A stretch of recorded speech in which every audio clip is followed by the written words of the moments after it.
and gentlemen, welcome back to episode 16 of Sorry We're Closed. And we have indoor dining, folks, here in the great state of New Jersey.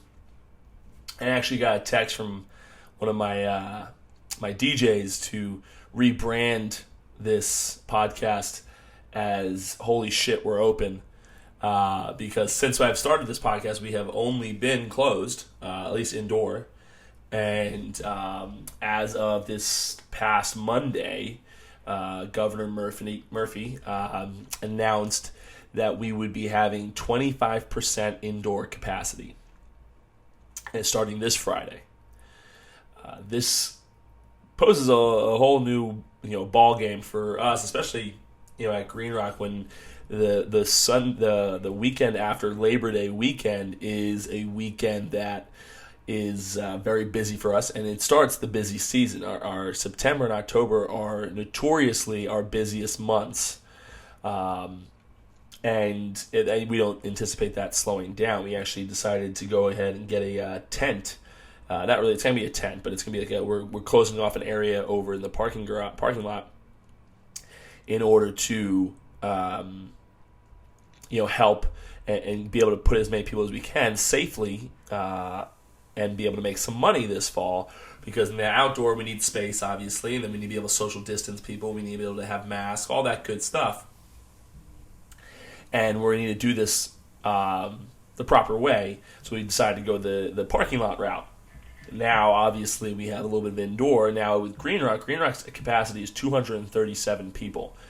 That means we can put 59.25 people in the bar, which really is only 7 tables. It's really not that much. And then when you're in a bar with only 7 tables, it's kind of, it's hard to provide atmosphere for people, when it's only 7, and they all have to be sitting at their table. It's not like they can kind of like, we'll all crowd around this part of the part of the bar to have some type of atmosphere, but there's not. We have to have socially distant tables, all of that good stuff. So it's kind of a crazy little time.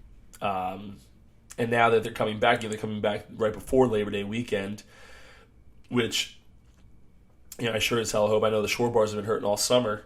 I hope nothing happens poorly down there, and they're able to facilitate it so that Governor Murphy doesn't come back and be like, well, screw you guys. You lost indoor dining. But we have quite an interesting fall ahead of us at Green Rock. It's been a crazy. I remember we first started getting indoor dining, or the thought was like the last week of June or something like that. And then, stuff was happening down the shore. They didn't like, the state didn't really love what they were seeing out there. And so what they ended up doing was they ended up pulling back on it because they didn't want July 4th weekend to be just a madhouse down in the shore. So I thought, naturally, like 2 weeks later, maybe we'd get indoor dining again. And they didn't even restart discussions, to my knowledge, until later in August. And now we have finally we have some indoor dining. And the biggest thing with indoor dining now is 25% doesn't really do a whole lot for Green Rock. The biggest thing with indoor dining that we have right now is starting the clock. There's I'm sure Governor Murphy has a timetable in mind. That if everything goes according to plan, that we'll get to 100% at this point. We'll get to 50% at this point, and so on. And getting that clock started in September so that when November rolls around, even late October and December rolls around, we have a decent amount of capacity inside in order to make some money and be able to afford our bills, come the new year and so on, because obviously outdoor dining really isn't feasible again until April at the earliest. And New Jersey Aprils are not super warm. It's rainy, it's cold a lot. It's not you don't really see like consistently good weather until May, and sometimes even into May it's not that great. It's crazy to think that we started this quarantine back in March, and now I'm already starting to prep for next spring. But that's the world we live in right now.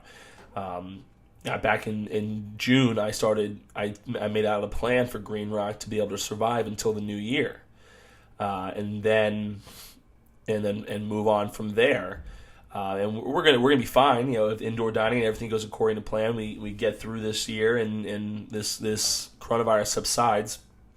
Green Rock will be fine, but it is a crazy time to be. I've never been so excited for 25% capacity in my life. I never thought I'd be ecstatic about 60 people coming in the bar and being able to only sit down. They can't stand, but they can sit down. And then on top of it, having that that parking lot adjacent to us is great, but it comes with a lot of headaches. You're talking, I got to figure out exactly how to be able to play music there and not disturb people. I mean, it's only a parking lot, so it's not like people are hanging out there. It's not a business center. So, be able to play music, but at a reasonable level, and make sure that my staff is able to create an atmosphere for people out there, because you're paying a premium to be out there, while also being respectful to the people that let us into the parking lot and trying to accommodate them so that we don't come away looking like jerks and all this, and also able to make money. It's a win-win for everyone. Obviously, inevitably, we'll have problems. We'll have people that don't want to wear their masks all the time. We'll have people that don't necessarily follow the rules and do things that they're not supposed to be doing. But with that being said, we're preparing the best we can to handle all of that. And I think a lot of my baseball career and constantly having to prepare for things that you're not planning on in a baseball game has been able to prepare me for this stuff. I remember I went on this show called Hawk Talk yesterday, and I went to Monmouth University in South Jersey or Central Jersey, and the Monmouth Hawks, and so that's Hawk Talk. And then I come on from a guy that he's like I don't know exactly what his exact role is there. I know he announces the basketball game, stuff like that, and we just talked about stuff in my career and what I'm doing post baseball. And it's interesting to think when you really sit down and talk about it, it's interesting to see just how baseball has prepared me for life afterwards. Having to prepare day in and day out for anything that could happen on that mound, and having to make split-second decisions has prepared me for things like this, where I have a 2 or 3 days to be able to make decisions. But I remember I was in Seattle in spring training, and we went to you usually have like little meetings. Sometimes you have some people come in, and sometimes they have some pretty cool people come in. So this particular meeting was a Navy SEAL commander. I don't remember what team he was the Navy SEAL for, but he was a big dog, and he was saying that he would make decisions immediately, and he wasn't the best decision maker. He never claimed to be. What he claimed to be was the fastest decision maker. And when you're in combat, he would talk about how I'm going to make 4 or 5 decisions before this other guy makes one. And so now I will get to the better answer quicker than him, because I will always be gaining information and changing course. Information is constantly coming into him because he's constantly making decisions and moving. And the decision making you make allows you to bop around. It's going to be a zigzag to the right answer, but it's better than standing still. And that's why when I'm running this part, we did this thing called we were trying to decide whether or not we should buy outdoor TVs or use the indoor TVs. Obviously, you can't see great if the sun is on the outdoor TVs, and we want these people to be able to see the games. Obviously, we want to provide that type of atmosphere, but with that being said, a 42-inch Samsung is like $300, $400. When I go do an outdoor TV, you're talking, some of the better ones are $2,400, $2,800. So we're talking, not just, we're talking about 10x the price here. Now that means that in my view, I gotta be seeing 10x in return, probably more, on these TVs. Now Green Rock's not an outdoor bar. So I can't use these again once coronavirus is over. We're allowed back inside. There's no real point. I just spent $20,000 on TVs, and we can't use them anymore. These types of TVs, once you buy them and open the box, they're yours. There's no 30-day warranty on these. If someone were to wreck them, it's a problem. If rain were to happen and people cancel, that's a problem. If something were to happen at one of these events, or even at different bars events, and the town shuts it down, that's a problem. All of these things have to be taken into consideration, and I'm not going to be one. There's a lot that I thought we'd be okay with, and one of my partners ends up bringing up that this is a lot of risk for a time where COVID's not great. Yeah, might get some complaints about not being able to see the TVs and so on and so forth, but the risk reward here doesn't add up. Not to mention, my partner has had a lot of experience with these types of TVs, and quite frankly says that it's not even close to worth what you're paying for. When the sun hits it, you're still not seeing it great. So using these indoor TVs and putting them under these tailgate tents, you have a good chance of seeing them pretty well. So with that being said, it didn't make a whole lot of sense to go the direction of the outdoor TVs. And I had made the decision. I'm one that I pride myself on in making these good decisions and making the best decisions for the bar. But I had made the decision to go with the TVs, and I was dead wrong. It's not the decision that should be made. And when you sit down, you talk with this guy. And I should have talked to him before I even told the guy to go get the TVs. We don't have the TVs that we pulled the plug on, but before even going and making this move, it should have immediately been brought to my partner that had the most experience with it. And for whatever reason, usually I'm good about that, but for whatever reason, I didn't do that. And I kick myself now for it. I mean, granted, he was able to get to me before we made the decision, but you kick yourself for it because that's basic. That's not one of those things where, oh, okay, well, I learned. I got to go do that. This is as basic as it gets. You're making a decision based off something you don't really know. You have a partner that has more information on this. Why wouldn't you go and talk to that guy and ask the question? It didn't make any sense. And again, thankfully, it turned out well, and we're going to make the best we can. And one of my other partner who runs this whole thing with me was talking to me about how he doesn't want to end up like the guys in Fire Island. We don't want to throw say we're having this crazy party and it ends up not being. Now keep in mind, we do have to tailor some expectations here. I can't throw a crazy party. You still got to be seated. We're going to be playing some music. We're going to get some tents out there. Hopefully, get a little atmosphere going. Maybe be able to get some crazy stuff happening. But at the same token, we got to be smart about this. We can't have people standing. You can't have at Green Rock, as I've told you in past podcasts, we have a lot of napkin throwing. We have a lot of all that stuff. Can't do that out there. Can't be picking up a million napkins. And the parking lot guy doesn't want to see 1,000 napkins around his cars. So there's a lot of nuances that go into making this all happen. And we're making it happen, but we got to make sure that we're doing it the right way. And we're doing it the smart way to keep the business in check and make sure that we're making the correct decisions here when it comes to spending money during a pandemic.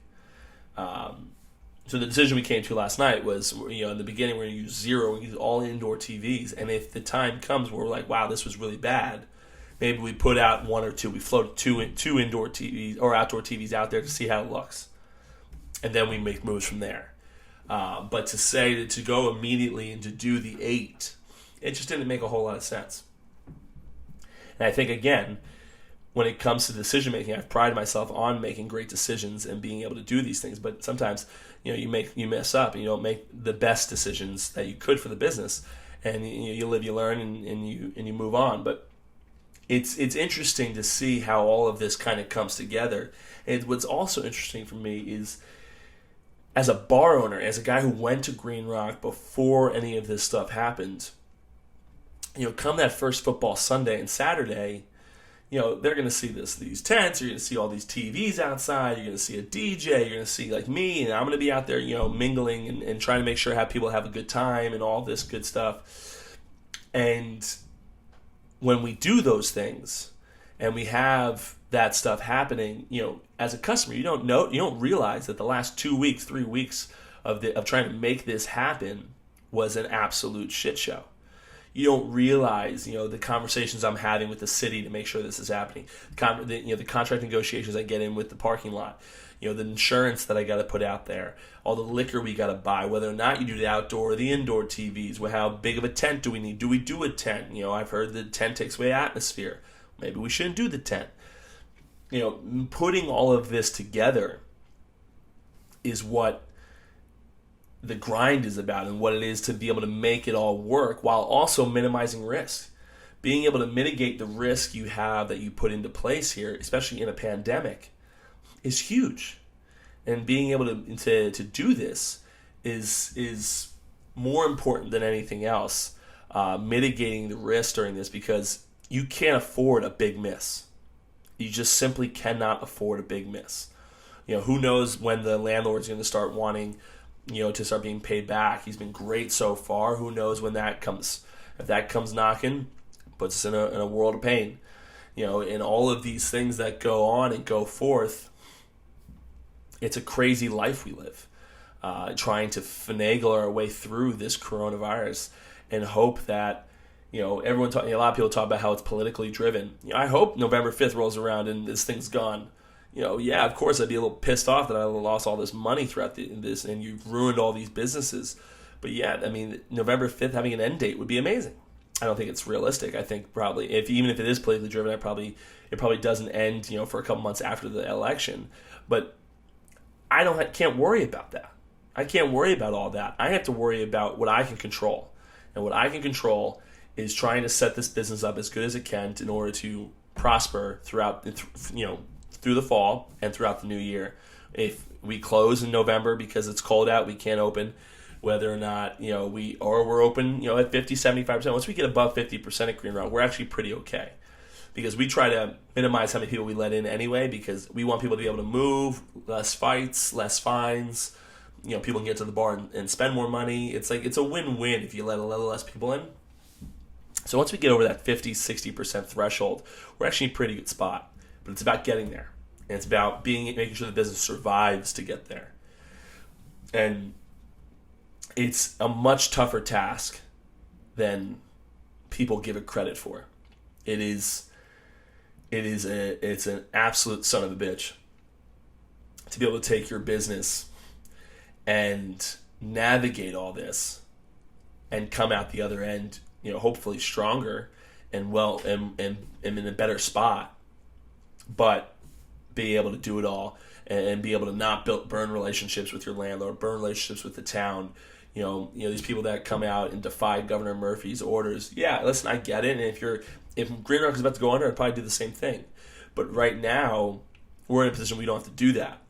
And I think a lot of it has to do. I'm not speaking about these other restaurants that might have to do this, but when in our case, I and my partners were able to control what we spent, control where we were, be able to build with relationships that we built with the town and with our landlord and all that stuff allowed us to a little more flexibility in times like this.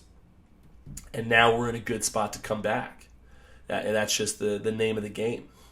And if that is the case, moving forward, we put ourselves in a great position to be able to come out the other side, pay back all the debt we might have after getting it throughout this time, and moving forward and getting to where we need to be.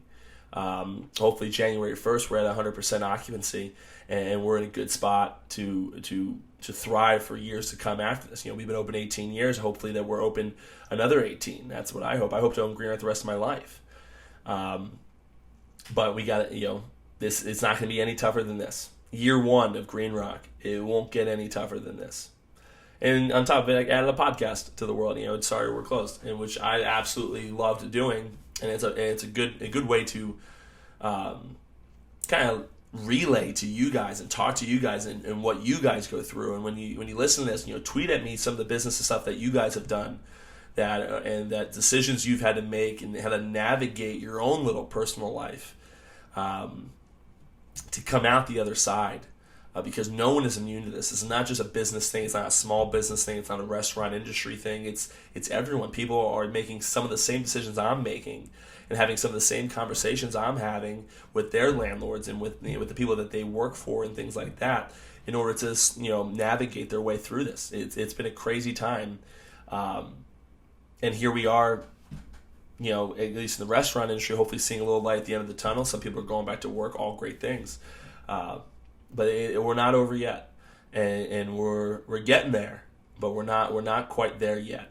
And if we can just hold out a little bit longer, and some of these restaurants hold out a little bit longer, I think we're going to be in a good position to succeed at the end of 2020 and into 2021 and have a great 2021 with our customers being as loyal as they are and things like that. I think it's only going to set us up to be in a good spot coming back. So that's all I had for you guys today. I was really excited about indoor dining. I was really excited to see where this parking lot thing goes, and hopefully we can get 50, 75% by October inside. And if that's the case, this is exciting. It's a great time to be a part of this and finally kind of see a little bit of weight lifted off my shoulders as we move closer here towards 100% indoor.